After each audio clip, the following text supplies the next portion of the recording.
Thank you so much for coming on today. Now, you are a very vocal and very balanced supporter of LGBTQ plus rights. And I know this is a subject close to your heart as well, so I was very keen to talk to you about it because you're one of the few people that can have this debate without actually getting hysterical about it.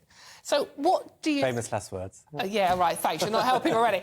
So, Benjamin, what do you make of what's happened in Scotland today with this rapist actually initially going to a women's prison? I mean, there were parts of your monologue that I agreed with, like the idea that women's rights and trans rights are in competition. Yeah, exactly. Maybe I've got a bit of the latest strain of COVID.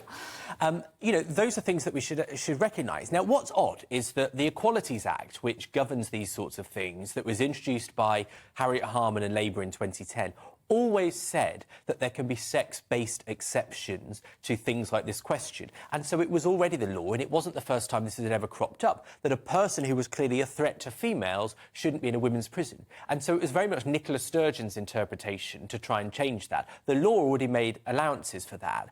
But what I really hate is that we constantly hear these stories about this tiny, god-awful, but tiny number of transgender people who've done crimes, some of them sexual crimes like this person. And what other group in society do we try to judge the rights and perception of that whole group based on the prisoners among them? But I'm not saying that, Benjamin. I mean, I fully accept that, you know, this is a predatory male, OK, who suddenly decided... Do you actually believe he's genuinely transgender, for a start? I mean, you know, if he's been assessed and that's what the conclusion they came to, then yes, I think you should take a person at their word. But that is different to saying that the threat to another woman outweighs that, which it does, right? But I would just... And I take that view, but I would put a point that this isn't a straightforward question, because there is a thing called lesbians or bisexual women. Yeah, now, of course. if they have sexually assaulted another woman, what do you do with them? Because actually they're in the same category, but it's less newsworthy. Yeah, yes, of course. I mean, there are female sex attackers. They're not rapists, by the way, because women can't do that. But they are women, so they belong. Biological women belong in a biological female jail, and biological men in a male jail. Surely that is common sense. I mean, well, hang on. The question is, you know, Nicola Sturgeon introduced this thing, and what it said, the change that she proposed, was that at the moment you'd have to spend 2 years to get the legal recognition, and that changes now that it's 3 months. And so it doesn't change the way people are behaving in day-to-day life. So one of the suggestions that people take from this, when you talk about the prisons, and I think everyone, Yvette Cooper, Labour, has said this, that if you're a threat to women, then clearly it's not right that you're in women's prisons. Not everybody has said that, by the way. Not everybody. There was a Labour MP who actually said the opposite. Was that Lloyd Russell Moyle? But there was a female, ironically, a female Labour MP, I can't remember what her name was now, who actually came out and said, no, if this person is identifying as a woman, they should be in a woman's jail. So it's not everyone that agrees with that. But carry on, sorry. I've slightly lost my train of thought. But easily done with me. I've lost what I was saying. Forgive me, where was I? What was I saying? You were telling me that Nicola Sturgeon's bill is... Yeah, so this is the suggestion that you hear all the time, that somehow this is going to mean that people, men, male sex attackers, male potential rapists, are going to use transgender laws to go into women's changing rooms or women's public bathrooms in order to attack them. Now, that is where I have a serious issue, because the idea that male predators are putting a dress on and pretending to be a woman to attack women is nonsense. You know, David Carrick did not put a dress on, he put a police uniform on. Wayne Couzens didn't put a dress on, he put a police uniform on. Ian Huntley didn't put a dress on, he put a caretaker's uniform on. Absolutely. And to finish my point, is that men who want to attack women, who are sex attackers, who are predatory by nature and intention, they don't pretend to be women, they pretend to be figures of authority like police officers. Absolutely, and that is a very fair point. I'm taking that, but we were told this would not happen, OK? We were told that trans women would not, or predatory men, rather, would not use Nicola Sturgeon's bill to access vulnerable women. And that is patently not true. We have one example already. I mean, there are probably more.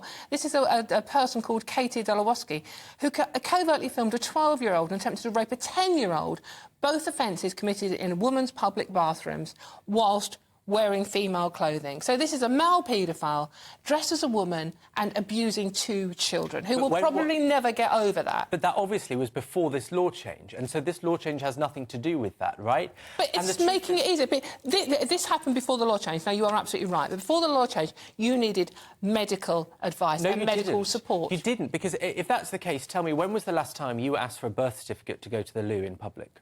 Well, I've never been asked to go for the birth certificate, to go to the loo. Right. But that's not the point. No, but it is the point. No, the point it is the point because the idea that this is going to stop someone who wished to do that is nonsense, because no one's asked for their ID to go to the loo or the changing rooms. But this is being used by predatory men to access vulnerable women. And we are not saying that trans women are a danger to women, because, of course, they are not. And I think the situation we are now is more divisive, and it's causing more problems for trans women who just want to quietly get on with their lives.